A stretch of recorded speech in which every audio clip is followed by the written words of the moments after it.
empoderamento feminino. Este é o tema do Ser Empreendedor de hoje, que neste primeiro bate-papo conversa hoje com a Jéssica Paraguaçu, falando de uma comunidade de desenvolvimento profissional para mulheres e de promoção de equidade de gênero no mundo corporativo. Jéssica, seja bem-vinda. Explica então para quem está nos assistindo sobre o que eu estou falando. Bom, pessoal, só contextualizando, Mulheres no Comando é uma comunidade, né, focada em ter referências femininas no mercado corporativo. E hoje a gente tem, né, duas frentes. A gente atua tanto nesse desenvolvimento profissional das mulheres, oferecendo networking, oferecendo mentorias individuais e eventos corporativos, como a gente também trabalha dentro das empresas, com o foco, né, de fazer com que as empresas compreendam a necessidade e a urgência de ter mais mulheres em posições de alta liderança. E me fala um pouquinho do surgimento do Mulheres no Comando, Jéssica. O Mulheres no Comando surgiu porque eu era diretora de vendas em uma startup que estava lá no Cubo Itaú. Quem não conhece o Cubo Itaú, né, é um dos hubs, né, de tecnologia aí do Brasil, um dos maiores. E eu olhava para o lado, via, né, minhas pares, que eram, né, diretoras de vendas ou, enfim, em liderança, tinham muito poucas. E eu pensei, cara, e se reunisse as mulheres mais incríveis que eu conheço para a gente realmente falar sobre o que é ser uma mulher no comando, o que é estar nessa posição de liderança. E aí foi aí que eu criei o primeiro evento Mulheres no Comando, que começou lá no Cubo, né? E a gente fez esse primeiro evento, foi um sucesso. E eu entendi que tinha muito mercado. E hoje nós somos uma empresa, que para muita gente surpreende, né? Porque esse mercado ainda tem muitas ONGs, trabalho voluntário, mas eu decidi criar, de fato, uma empresa que, enfim, tivesse essa pauta como pauta principal, né? É uma empresa que tem impacto social, mas não deixa de ser uma empresa. E fala para mim, então, desse período que você que veio do mundo corporativo, teve que, então, se distanciar ou ver esse mundo corporativo de uma outra forma para, então, gerenciar a sua empresa. Eu acho que foi um sentimento constante de não ser ouvida, foi um sentimento constante de ter que fazer 2, 3 vezes mais do que a maioria das pessoas, né, a maioria dos homens, para estar onde eu estava, e ainda assim não ter o mesmo reconhecimento. Então, eu sentia isso dentro de mim, eu percebia que outras mulheres também sentiam isso, mas isso era meio que um tabu, né? Ninguém era desconfortável falar sobre o assunto. E aí, quando a gente criou esse primeiro evento e quando a gente se conecta com as outras mulheres, a gente começa a ver que as nossas dores não são só nossas, mas que elas são compartilhadas, se dá um alívio no coração e também dá uma sensação de, cara, a gente precisa fazer alguma coisa para transformar esse cenário e que realmente ser uma mulher, estar numa posição de liderança não seja algo, né, inédito, né, que a gente precisa celebrar cada mulher que entra numa posição de liderança, mas tem que ser algo natural, porque uma coisa que eu trabalho muito nas empresas é que a equidade de gênero não é um assunto de mulher, é um assunto de estratégia e de negócios, e que as empresas que não se atentarem para isso, elas vão sim, né, ser penalizadas, principalmente se tornando irrelevantes no mercado que cada vez mais valoriza esse tipo de posicionamento. Bom, primeiro você pensou nessa troca inspiradoras das mais altas executivas, falando de suas experiências, e depois você falou, olha, quando eu vi, então é uma empresa de impacto social, mas como é a logística dessa empresa para a gente falar, olha, ela tem um empreendimento, ela atrai clientes, ela atrai assinantes, como funciona isso?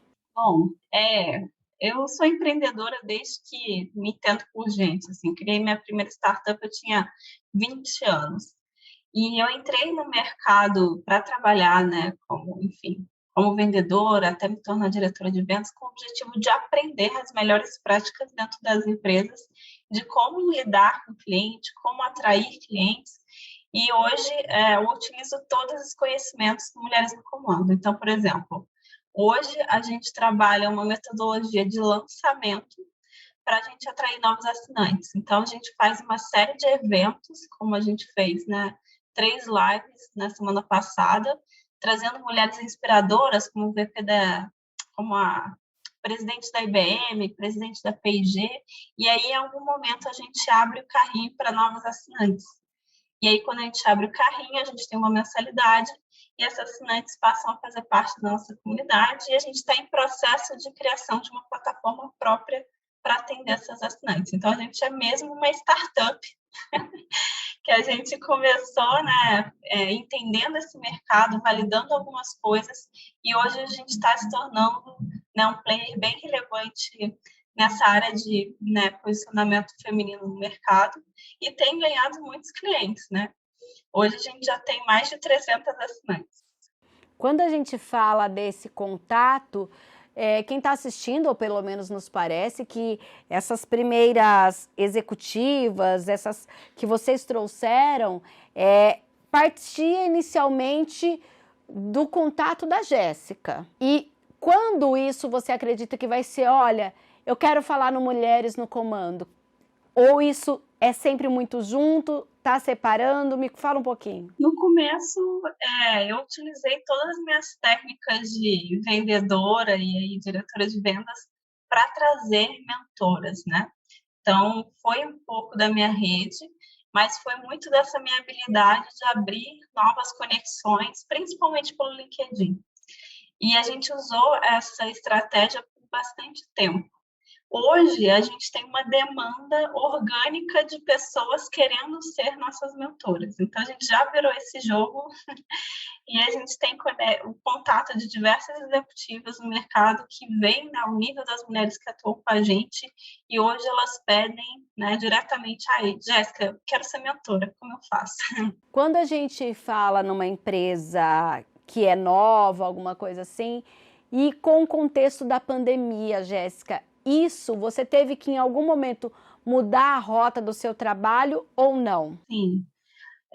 A gente nasceu, para você ter uma ideia, em janeiro de 2020, né? E a primeira ação que a gente fez foi em março de 2020, que foi o primeiro evento maior do Mulheres no Comando, que foi lá no Clube Itaú. E esse evento foi o último evento presencial que aconteceu no Clube Itaú, para você ter uma ideia. Primeiro e último. Primeiro.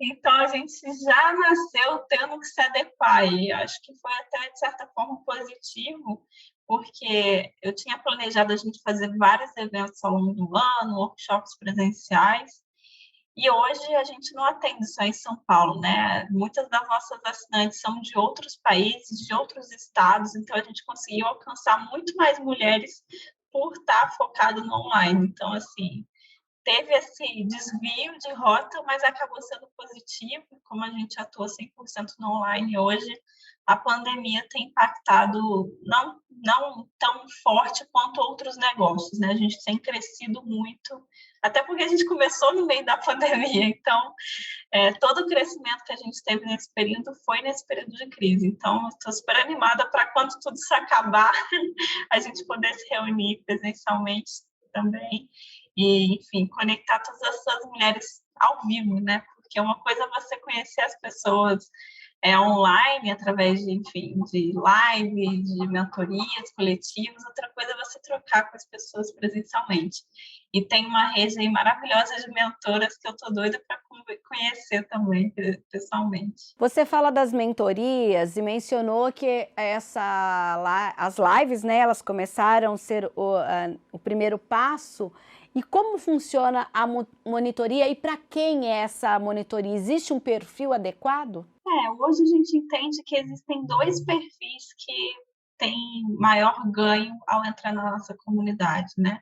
São as mulheres que querem ascender profissionalmente, então ela está num cargo de analista ou coordenadora e entende que, enfim, quer dar o próximo passo, não sabe como.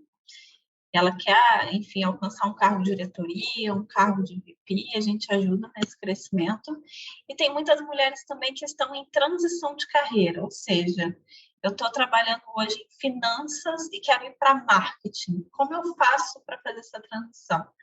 E nesse caso da transição, o networking é algo muito importante, porque para você migrar de mercado, você precisa conhecer pessoas novas, você precisa entender como de fato funciona esse outro mercado, e acaba que a gente agrega muito nesse sentido. Então, são esses dois perfis, e aí a gente ajuda elas nesse crescimento de três principais formas, né? A gente tem as mentorias coletivas, que são, né, focadas cada semana em um tema, e são hoje fechadas para a comunidade. A gente tem mentorias individuais com grandes executivas, contando um pouco de como elas chegaram lá, né?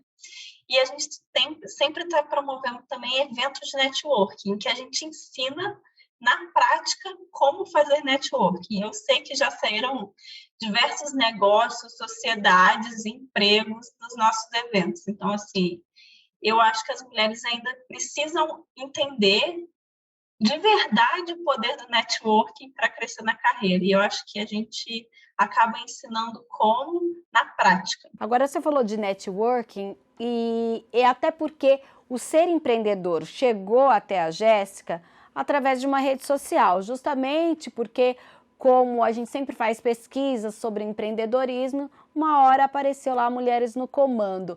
Vocês utilizam mesmo sempre as redes sociais? Ela hoje é a porta de entrada para o seu negócio, Jéssica? Sim, a gente tem uma participação bem forte no LinkedIn, afinal, né? Por ser uma rede profissional, acaba que nosso posicionamento lá é ainda mais agressivo. E o Instagram também acaba sendo um canal muito forte do Mulheres no Comando. Então, a gente está sempre fazendo lives pelas redes sociais, então pelo Instagram, pelo YouTube. O LinkedIn a gente não faz porque, enfim, eles têm algumas limitações, mas a gente ganha principalmente os clientes, né, de assinatura pelas redes sociais. Quando a gente fala com empresa, aí é um relacionamento mais de networking mais profundo, B2B, que, enfim, que vem muito da minha experiência como diretora de vendas. Mas na parte do B2C, né, que são os assinantes, sim, nosso principal público aí são vindos das redes sociais. Aí você fala aqui no material de vocês de impactar a vida, por exemplo, de 10 mil mulheres. Que responsabilidade, hein, Jéssica? Né? Eu também, às vezes, fico pensando como que é poderoso, né? E eu acho que tem muito a ver com o momento que a gente está vivendo, né? O nosso movimento tem sido muito forte, porque, como você comentou no início, a gente está vivendo um momento desafiador para as mulheres, e a gente acaba oferecendo, de certa forma, um acolhimento, né? Uma roda, um espaço para as mulheres trocarem, dizerem como elas se sentem. E eu acho que na pandemia, principalmente, a gente está muito carente desses espaços, né? Então, acho que a força do nosso movimento tem sido potencializada principalmente por esse momento de fragilidade que nós mulheres precisamos sim nos unir, e eu acredito muito nisso, e eu acho que isso, né, me faz muito feliz, assim, saber que a gente está cumprindo esse propósito e impactando a vida de tantas mulheres. E que aprendizado você tem tirado nesse relacionamento, por exemplo, com grandes executivas que trazem, claro, aquele olhar a respeito do negócio, mas pelo menos quando eu entrevisto muitas delas, a gente tem um outro olhar da forma como analisa o mercado em si, como analisa as suas subordinadas, o trabalho em conjunto, que presente ou que lição a gente pode dizer que elas trazem? Eu acho que a lição principal que eu tenho tirado disso tudo é que, enfim, as mulheres que chegaram lá, hoje elas têm uma necessidade muito grande de fazer que o caminho não seja tão difícil como foi para elas, né? Então, elas têm essa necessidade de criar pontes para as mulheres chegarem com mais facilidade às posições que elas estão. Isso é muito forte, assim, nas executivas que eu tenho conversado, principalmente que são mulheres que estão muito abertas a esse tema, né? E muitas vezes a gente acha que, principalmente, né, a gente cresce acreditando que se a gente tiver os melhores diplomas, se a gente tiver 3 MBAs, se a gente, enfim, seguir todas as regras do jogo, a gente vai chegar lá. E, na verdade, para você chegar nessas posições, é muito sobre saber se posicionar, ter clareza dos seus objetivos e utilizar o melhor que você pode dessas conexões. Então, semana passada, por exemplo, entrevistei a CEO a presidente da Adidas, né? E ela falou para mim que ela nunca teve assim um sonho de ser presidente, mas ela tinha um sonho muito grande de fazer diferente do que elas via das lideranças dela. Então, ela chegou ao cargo de presidente por querer fazer a diferença.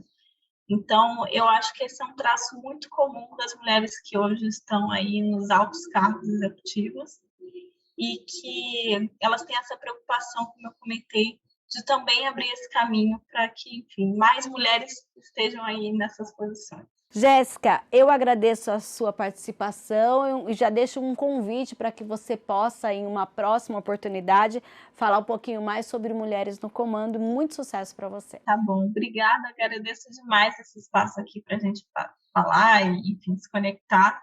Quem quiser conhecer mais sobre Mulheres no Comando, nosso Instagram é @mulheresnocomandosp. Obrigada pela oportunidade e ótima tarde. Uma boa tarde para você também.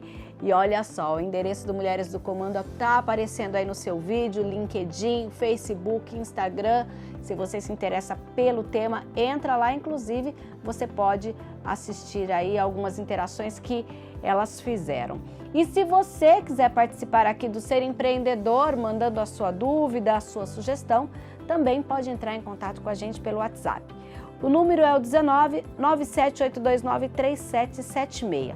Nós vamos para um breve intervalo e já o Ser Empreendedor está de volta, ainda falando sobre empoderamento feminino. Até já!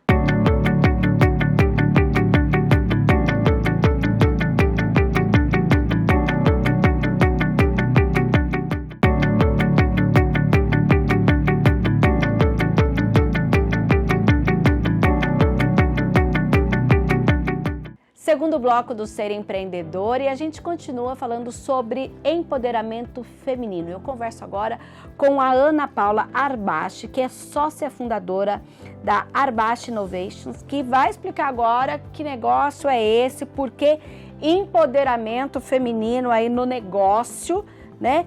E como eles conseguem, através de algo que ainda é meio novo para nós, né?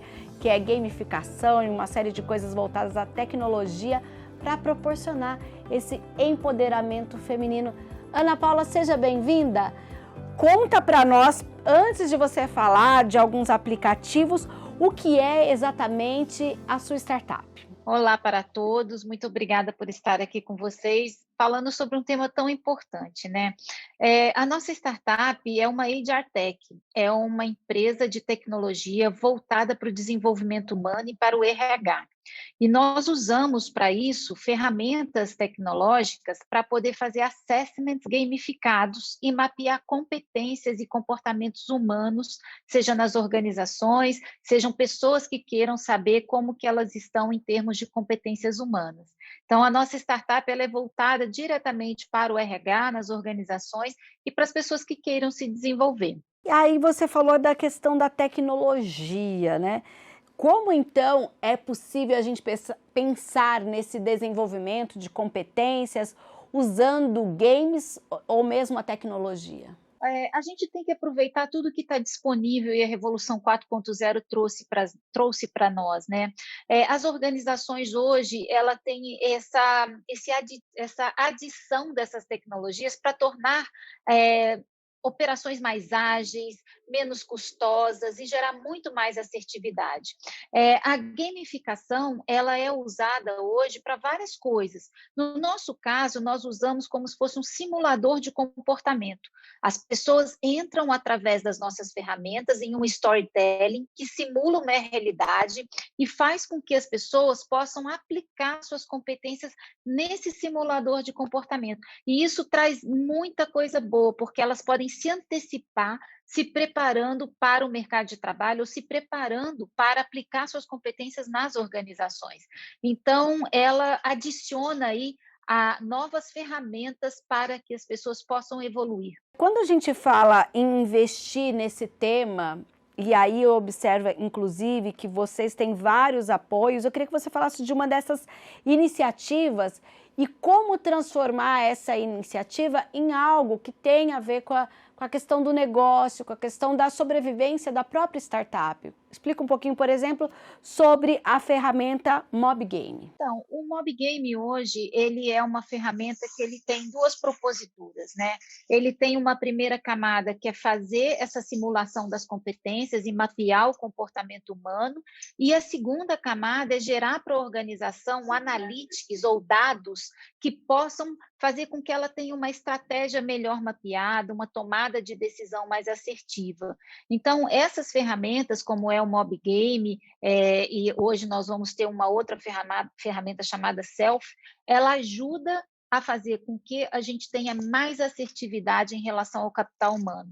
E isso ajuda muito o RH a tomar decisões bem estratégicas. E as pessoas a se conhecerem, porque quanto mais a gente se conhece, conhece o nosso potencial, mais atrativo nós estaremos para esse mercado, que cada vez mais é competitivo, não é mesmo? Ana Paula, para a gente entender, até para quem está em casa às vezes não desconhece um pouco a questão da tecnologia, a sua startup, por exemplo, a gente está falando do MobGame, você acabou de mencionar também uma outra, a Self, é um pacote que é colocado dentro da empresa que comunga dessa cultura ou tenta implantar nas suas colaboradoras essa cultura, ou é, por exemplo, a pessoa física que fala, não, eu quero utilizar. Explica para mim um pouquinho essa logística. Nós temos as duas coisas. Nós temos tanto para a organização que quer colocar dentro do seu RH um pacote de tecnologia para recrutamento e seleção, desenvolvimento humano, progressão, como nós temos a pessoa física que quer entrar e falar, gente, será que eu estou pronta para resolver problemas no século XXI? Será que eu sei o que é empatia, o que é criatividade? Então, ela pode entrar na nossa loja virtual, pegar uma das nossas ferramentas e fazer sua própria simulação.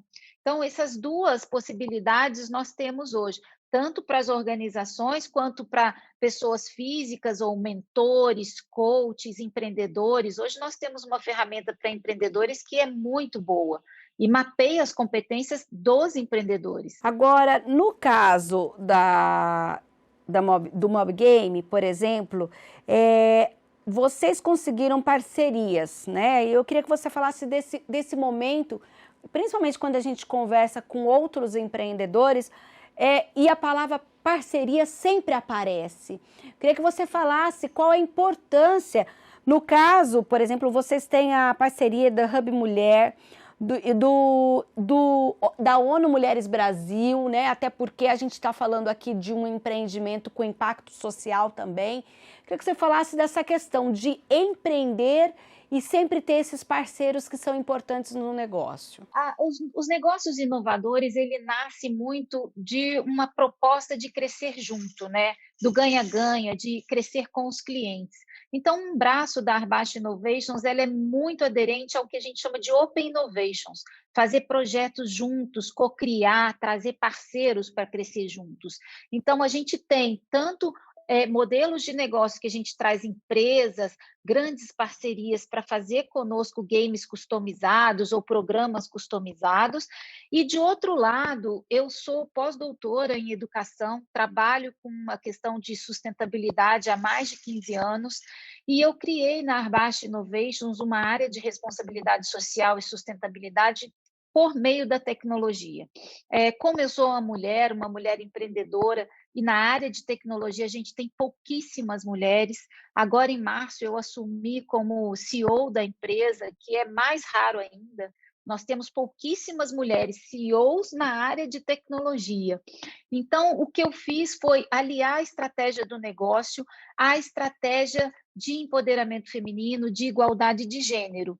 Então, nós temos um compromisso com o Pacto Global, com a Agenda 2030, com o ODS 5, que trabalha com igualdade de gênero, então nós temos isso na nossa estratégia de negócios, e com o ODS 4, que é educação. Então, nós criamos uma página de empoderamento feminino, em parceria com o Hub Mulher, que é um coletivo de mulheres executivas que trabalham voluntariamente em prol à carreira feminina, a qual eu sou fundadora e já tem 4 anos, e nós criamos juntos uma gameoteca de responsabilidade social voltada para a carreira feminina, totalmente gratuita. Então, por lá eu posso saber como é que eu faço gestão da minha carreira, a empresa pode entrar nos princípios do EPS para saber como é que faz carreira feminina dentro da empresa, eu posso fazer uma educação para o enfrentamento à violência doméstica. E essa gameoteca de responsabilidade social, ela é totalmente em parceria. Nós aprendemos a crescer juntos. Então, nós trouxemos o Pacto Global, trouxemos a ONU Mulheres, o Instituto Maria da Penha, Instituto Avon, a Sodexo, a Associação dos Magistrados do Brasil. Então, hoje nós temos parceiros que ajudam a disseminar essa tecnologia do bem. E isso ajuda muito, não só a dignidade humana e a população, porque hoje as empresas têm que fazer muito mais, né, para trazer impacto positivo para as sociedades onde elas operam, como também para os negócios, porque a gente consegue trabalhar uma rede de pessoas que têm os mesmos valores que a gente. E mesmo sendo uma startup, a gente consegue fazer isso porque a gente consegue migrar, né, trazer toda a inovação que a gente leva para o mercado para a tecnologia do bem. E aí isso traz muita satisfação, você não imagina o quanto. Ana Paula, você falou em tecnologia do bem e é muito difícil a gente não mencionar que nós estamos em um momento que, pelo menos as notícias que a gente tem, trazidas até pela própria ONU, em relação à vulnerabilidade social, que além dos impactos na saúde gerados pela pandemia da Covid-19, a gente tem números assustadores, inclusive municípios, empresários fazendo campanhas justamente para suprir a fome dessas comunidades em que a vulnerabilidade ficou ainda maior.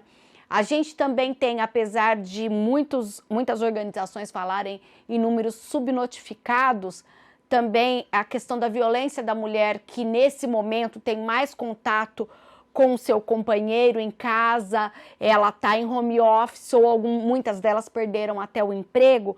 Como então a gente pode falar nessa agenda 2030, né, 2030, influenciada pela pandemia, e como a tecnologia do bem pode tentar mitigar algumas dessas coisas? É possível? Que contribuição ela pode dar? A nossa parceria com a ONU Mulher, no Mulheres Brasil, nos levou muito a isso, a buscar, a entender o que a gente podia trazer essa oferta para a sociedade. E o ano passado, em plena pandemia, os índices de feminicídio aumentaram muito. A ONU Mulheres e a Arbash Innovation estavam acabando de entregar o game dos princípios de empoderamento feminino. E aí, uma das consultoras da ONU me pediu, vamos fazer um game para educar contra a violência doméstica? E na mesma hora, a gente começou a trabalhar no game. É impressionante, porque ele é uma ferramenta muito sinestésica. O storytelling mostra 2 personagens conversando sobre um relacionamento abusivo nos 5 tipos de violência da Lei Maria da Penha: patrimonial, sexual, psicológico, físico. Então, os 5 tipos de violência da Maria da Penha estão dentro do game. Então, esse nós lançamos em setembro e hoje nós já temos uma devolutiva impressionante. Os dados que a gente tem do Analytics desse game é que onde as pessoas mais erram nesse game é na violência psicológica e na moral. É onde as pessoas acham que jogar um celular no chão, gritar com uma mulher, não é uma violência. Só que se a gente não atacar essas pequenas coisas, a que mais vai aparecer é a violência física, é o olho roxo, o braço quebrado, né? É você tirar a mulher do espaço de trabalho e fazer com que ela perca o emprego. Então, isso a gente já tem de devolutiva. E hoje a gente tem uma parceria com a Sodexo On-Site, que ela colocou o game de violência doméstica para as colaboradoras dela, e a gente já consegue mapear os benefícios de você educar contra a violência internamente. Então, de você fazer com que os colaboradores fiquem atentos aos sinais da violência. Se uma colaboradora chega com algum tipo de sinal diferenciado, você encaminhe para ajuda.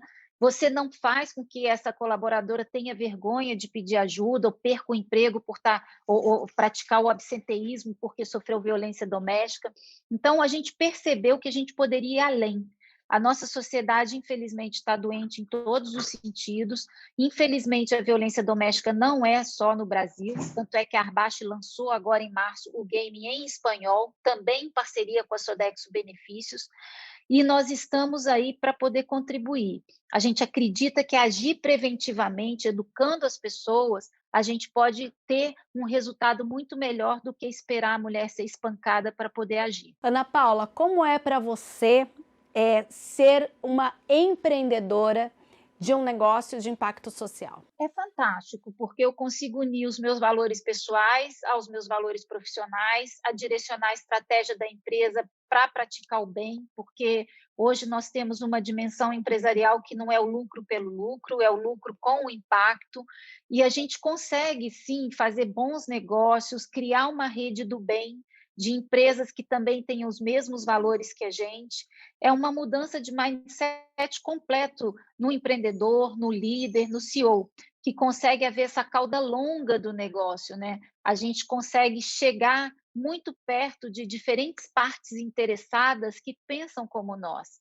E hoje em dia, no empreendedorismo, a gente está vendo o crescimento de fundos de investimento ESG que pensam também da mesma forma. É preciso uma nova economia, uma economia que seja capaz de olhar para as sociedades onde ela está operando. Você mencionou agora há pouco que é uma das poucas CEOs, né, de uma empresa como a Arbache, e também a gente tem poucos exemplos aqui. Quando a gente fala de empoderamento feminino, às vezes a pessoa que está assistindo fala, então tem que ser uma empresa comandada por mulher, gerenciada por mulher, e que o outro dono, por exemplo, para colocar essa cultura do empoderamento feminino, de trabalhar, como você mencionou, a prevenção à violência doméstica, tem que ter uma mulher no comando. Como que está isso? A gente tem homens no comando também que têm essa visão, tem que ser a mulher. Coloca bem para a gente qual é esse panorama, Ana Paula. Sim. Olha, não, a gente tem CEOs, lideranças que ajudam muito, que praticam o que a gente chama he for she, né? Os homens ajudando as mulheres, né? E eu nem gosto mais de colocar só as mulheres, mas tem os trans, os homossexuais, as pessoas hoje nas suas diferentes orientações sexuais. Eu acredito que são pessoas ajudando pessoas. As mulheres hoje, elas têm um espaço muito maior nessa dimensão de diversidade, porque a gente vem desde 1940 com a Simone de Beauvoir lutando, né, fazendo essa luta para a mulher na sociedade, e a gente tem CEOs e líderes que apoiam muito. Na nossa empresa, a gente tem, hoje eu lidero a maioria de homens, e eles são muito apoiadores. Eu tive, sim, o meu marido também foi fundador da nossa startup, e para eu chegar até aqui, eu tive muito encorajamento, o apoio dele. E eu vejo grandes empresas hoje com programas de mentoria, com recrutamento e seleção voltado para a carreira da mulher, com processos de desenvolvimento de liderança, com acolhimento na chegada da licença maternidade. Então, eu vejo muitas empresas grandes e pequenas que já estão sensíveis a isso. Então, o que a gente está fazendo é viver parte dessa história como agentes de transformação. No caso do empreendedorismo, isso está começando a se disseminar, porque ainda era um ambiente muito masculino, dos fundos de investimento, a parte financeira, o ecossistema ainda era muito masculino. E a mulher conseguiu furar essa barreira, né? E hoje propôs startups super interessantes com soluções maravilhosas. Ana Paula, eu agradeço a sua participação, mas antes de encerrar o programa, ainda quero que você me dê uma resposta.